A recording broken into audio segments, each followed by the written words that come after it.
The hum of the engines was steady, almost soothing, as the commercial airliner broke through the thick blanket of clouds.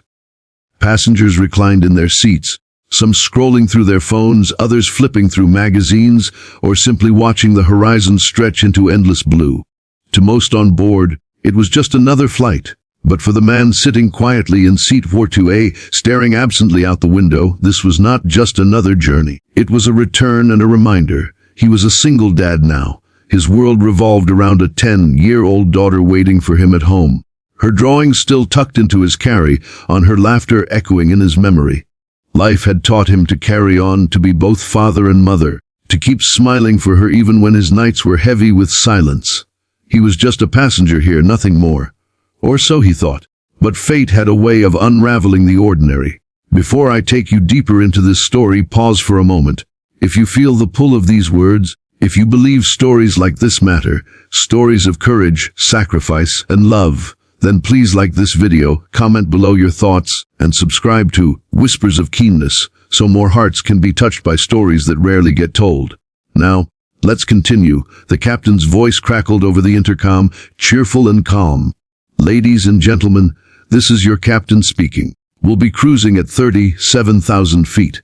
Off to your right, if you look closely, you might see two of our finest United States Air Force F-16s on patrol. Heads turned, passengers leaned toward the windows. Sure enough, two sleek fighter jets cut through the sky, their wings glinting under the sun, guardians in the heavens. Murmurs of awe rippled through the cabin.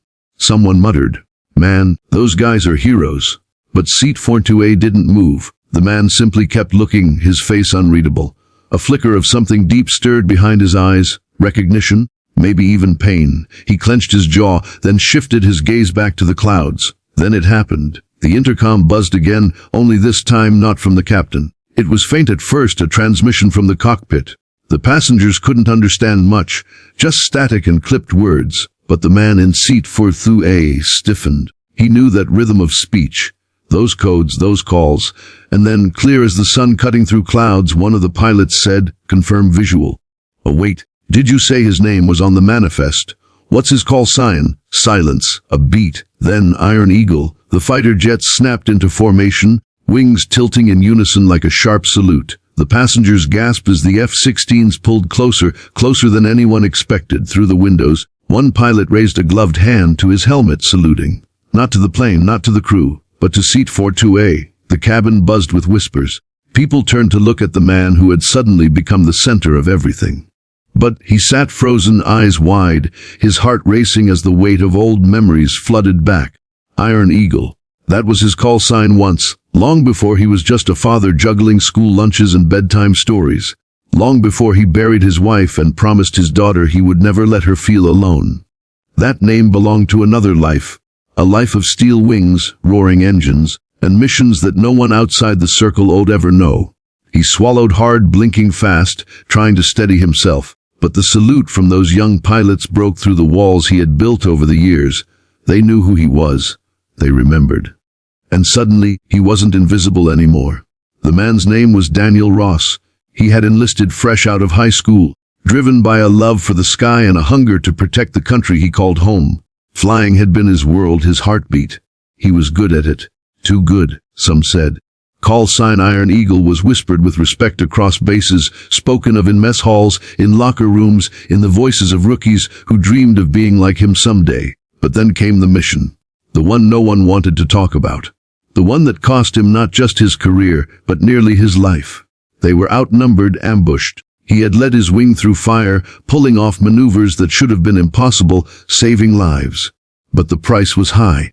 The blast that clipped his jet ripped through more than metal. It shattered bones, tore muscle, stole pieces of him that doctors couldn't stitch back. He spent months in recovery, more in therapy, and by the time he could stand on his own 2 feet again, his wings had been clipped for good. Honorably discharged, decorated with medals, yes, but to him it felt like being cast adrift. Without the cockpit, without the call sign, who was Daniel Ross? He found out when his wife passed away not long after. Suddenly he wasn't Iron Eagle anymore. He was Daddy, just Daddy, and that was enough. It had to be. Now, years later, here he was, seat 42A, passenger nobody, except the sky never forgets its own. The salute hung in the air like a prayer. Passengers began to clap softly, uncertain but moved, the sound spreading like a ripple. A little boy across the aisle whispered, "Mom, is he a hero?" Daniel blinked hard, his throat tight. He raised a trembling hand to the window, pressing his palm to the glass. The jet pilot on the other side dipped his wing in acknowledgement, a gesture reserved only for the highest respect. For a moment, Daniel wasn't broken. He wasn't just surviving, he was seen. The flight attendants approached quietly, their eyes filled with reverence. One leaned close and whispered, "They don't do that for just anyone." Daniel nodded, words stuck somewhere in his chest. He wanted to tell them he wasn't a hero anymore, that he was just a father trying to get home. But deep down he realized something he hadn't in years. Once a protector of the skies, always a protector. The uniform may come off, the call sign may fade, but the heart never forgets. The flight landed to a silence heavier than words. As passengers filed out, many paused to shake his hand, some with tears in their eyes. Children stared wide-eyed, as if they had seen living history. And when Daniel finally stepped into the terminal, phone in hand, his daughter's face lighting up on the screen as she shouted, "Daddy!" He knew. He had never stopped being Iron Eagle. Because every day, every sacrifice, every sleepless night spent watching over her was another mission. Another flight, another battle worth fighting. Before I close this story, let me remind you, if this moment touched your heart, if it made you pause and reflect on the sacrifices others carry silently, please like this video, subscribe to Whispers of Kindness, and share your thoughts in the comments below.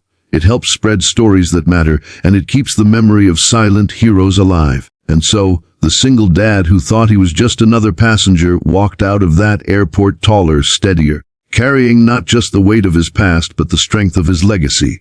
The skies had saluted him one last time, but the true salute came every day, from the little girl who called him Daddy. Because sometimes the greatest call sign isn't the one given in battle, but the one whispered at home.